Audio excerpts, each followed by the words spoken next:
Hello, नमस्कार दोस्तों, कैसे हैं आप सब। आज हम लोग फिर एक नया टॉपिक लेकर आ चुके हैं।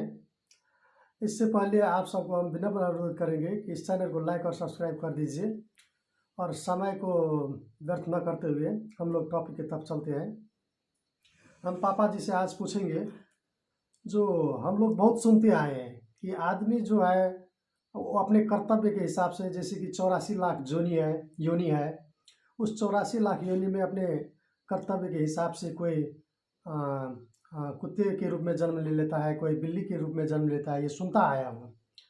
आज हम पापा जी के अध्यात्म ज्ञान से ये जानेंगे, क्या ये मनुष्य की जो आत्मा होती है वो कर्म के हिसाब से कुत्ते, बिल्ली और दूसरे योनि में भी जन्म ले सकता है कि नहीं। पापा जी, क्या ये सच है कि आत्मा जो होती है ये मानव शरीर धारण लेकर जन्म लेती है, वो अपने बुरे कर्म के हिसाब से अगले जन्म में कुत्ते के रूप में, बिल्ली के रूप में, या गाय भैंसी के रूप में, या कीड़े मकोड़े के रूप में जन्म लेता है। ये कितना तक सच है, यह सत्यता है, इसमें कितनी सत्यता है। इस बात पर मैंने विचार किया। किसी किसी महात्मा से सुनते आया था कि मनुष्य 84 लाख योनि में भ्रम करके फिर मनुष्य में आता है। इस पर विचार करने लगे हम, समाधि लगा करके जब विचार किए, ये इस 84 लाख योनि में जब सब भटक कर आया है, इस पर पीछे कौन गया था जो कहता आया ये 84 लाख योनि से आया है। 84 लाख योनि तक कौन देखा इसको आके जाते आती, तो कोई इसका उत्तर नहीं दे सकता था। तब हमने अपने समाधि में विचार किया ये वास्तव इतना लोग जो बोल रहा है तो बात क्या है इसमें। तो हमने उस पर विचार किए। विचार करते करते करते एक विचार आ गया है, जो कर्म के अनुसार न मनुष्य कुछ योनि में जाएगा आएगा, कुकर्म के अनुसार जाएगा आएगा। जैसे भी सुकर्म करे कुकर्म करे के अनुसार अदल बदल होता है। लेकिन कर्म तो बिना शरीर से होता ही नहीं है। तो जिस समय में सृष्टि हुआ, तो उस समय में सृष्टि से पहले तो शरीर था ही नहीं। तो नहीं था शरीर, तो उस समय तो आत्मा जीव मात्र था। तो जीव को जब उस दिन में क्या कौन सा कर्म के अनुसार मनुष्य शरीर दिया आत्मा को, और कौन से कुकर्म के अनुसार पशु दिया। कर्म करने का कोई था ही नहीं, बिना शरीर से कर्म होता नहीं है। तो पहले कैसे निर्णय किया इसको मनुष्य दिया जाए, इसको पशु में दिया जाए, इसको कीट में पतंग में दिया जाए।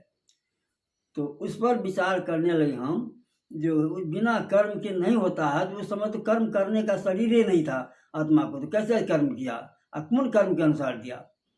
तब हम अपने समाधि में विचार किया, ये खंडन करते करते आया जो नहीं, आत्मा अनेक है। तो जीव और आत्मा, शरीर, मनुष्य शरीर में आने वाले को आत्मा कहते हैं, और मनुष्य के अलावा जितना जीव है उसको जीव कहते हैं। तो उस जीव आत्मा जो है शरीर में, जो आत्मा है, वो आत्मा के आकार के अनुसार वो जाने वाले सृष्टिकर्ता जान रहा है उस सब चीज़। इसका आत्मा के अनुसार शरीर धारण करके बना करके दिए गए हैं। शरीर धारण करके दे दिए हैं। जैसे कि पुरुष का शरीर है तो पुरुषे में दिया, औरत का शरीर है तो औरतें दिया। वो बार बार जन्मेगा मरेगा, तो पुरुष पुरुषे बनेगा, औरत औरतें बनेगा। तो और जो जीव है जैसा है, पशु के जीव है तो पशुए शरीर धारण कर दिया। पशु पंछी का जीव है तो पंक्षी शरीर उसको दे दिया उसका। बस आत्मा जानने वाले सृष्टिकर्ता जो है वो सब कुछ जान रहा है, उस पूर्ण है। इसलिए वो जानता है जो कौन शरीर कैसा है, कौन जीव कैसा है, उसको वैसा ही शरीर दे दिया गया है। और उस शरीर को दे करके उसका ऑटोमेटिक चालू कर दिया जाए। इसे गर्भाधान होगा, संतान होगा, पैदा होगा, बढ़ता जाएगा, मरेगा और उसका अंत होगा जाएगा। वो अंत होने का भी क्या प्रक्रिया है, जो आत्मा में जितना काम करने का शक्ति है वो पल पल में उसको सेट किया हुआ है। इस पल में ये होगा, इस पल में ये भोजन करेगा, इस पल में ये होगा, इस पल में क्या। और उसी आत्मा को उस आत्मा के अनुसार उसके सेट किया हुआ प्रकृति के अनुसार उसका जो है क्या कहते हैं निहित है, उसमें क्या करना चाहिए, क्या नहीं करना चाहिए, क्या कब होगा, किस पल में क्या दुख होगा, क्या सुख होगा, क्या भोजन होगा, वो जो निहित किया हुआ है, वो निहित के अनुसार कितना दिन तक काम हो उसका होगा, वो निहित के अनुसार वैसा शरीर दिया जाता है। और उस शरीर में उतना ही सांस दिया जाता है जितना तक उसका काम पूरा हो जाएगा, और उतना ही दिन तक टिकने वाला हर्ट भी दिया जाता है। तो उस शरीर को उसको होते पल पल में बीत गया, जिस दिन बीत गया काम सब का पूरा उसका, तो उस दिन उसका उतना सांस जो मिला था सांस अंत हो जाता है, और सांस अंत होने के बाद हर्ट भी चलना बंद कर देता है। इस अनुसार से इस कर्म के अनुसार जन्म मरण होने, इसी को जन्म मरण कहते हैं। आता है और जाता है, आता है और जाता है। अब बदल नहीं, ये शरीर नहीं बदलता है। आत्मा का शरीर, पुरुष का शरीर पुरुष में आएगा, और स्त्री का शरीर स्त्री में होगा, पशु का पशु में होगा, जितना बार जन्मे उसी में होगा। जैसे किसी वृक्ष का आम लीजिए, और उस वृक्ष फसल लीजिए, उस फसल का बीज जो बोइएगा तो उसी वृक्ष की तरह होगा, दूसरे वृक्ष की तरह नहीं होता है। तो जब वो नहीं होता है तो ये कैसे बदलेगा? इसको बदलता है, जो कह देता है जो 84 लाख जोनी मानता है, उसका प्रमाण कौन है? कौन गया था उसके पीछे पीछे, और कौन कहता है जो हम देखे यहाँ गया, हम यहाँ पर देखे ये हो गया, यहाँ पर गया, वो शरीर धारण किया, और फिर आकर के मनुष्य किया। ये तो वैसे अनुमान करके रख दिया गया है। हम एकदम कहते हैं जो समाधि में प्रत्यक्ष करके इसको खंडन करके देख लिए हैं, जो शरीर जो आत्मा जैसा है उसको वैसा ही शरीर दिया गया, और उस दिन से उस शरीर का अनुसार कर्म होता चला आ रहा है। वाह, बहुत बहुत धन्यवाद पापा जी, आपने तो बहुत अच्छी बात कही है।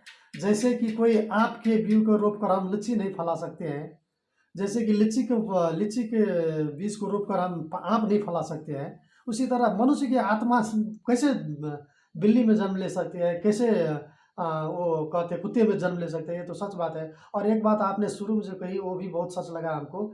जैसे अभी मनुष्य कर्म करता है, कर्म के हिसाब से उसको दूसरे जुनी में जन्म लेना पड़ता है वो कहते हैं, लेकिन शुरू में तो कोई मनुष्य ही नहीं था, वो कोई कर्म ही नहीं किया था, तो बिना कर्म के ही कैसे वो मनुष्य हो गया, कोई कीड़ा हो गया, कोई मकोड़ा हो गया, ये भी सत्य बात है। इस बात को जानना जरूरी है। बहुत बहुत धन्यवाद, आपने इस बात को खंडन किया है, और हम सभी को ये बात जानना चाहिए सत्य क्या है, कि आत्मा जो होती है मनुष्य की आत्मा ही जन्म लेगी। जैसे कि आँप के बीज से लीची नहीं फलेगी, लीची के बीज से आँप नहीं फलेगी, उसी तरह मनुष्य की आत्मा कभी भी कुत्ते और बिल्ली में जन्म नहीं ले सकती है। और ये बात सत्य भी लगी हमको, और आपने इस बात को जानकारी दे, ये बात के लिए बहुत बहुत धन्यवाद। और इतने अच्छे जानकारी के लिए बहुत बहुत धन्यवाद आपको। और सभी से अनुरोध है कि इस चैनल को सब्सक्राइब की, नए आध्यात्म की फाइनलिटी इस तरह की आपके पास आप दुनिया से ले। अच्छा, वीडियो में आज हम ये यहीं तक रखेंगे, फिर कल मिलेंगे। धन्यवाद।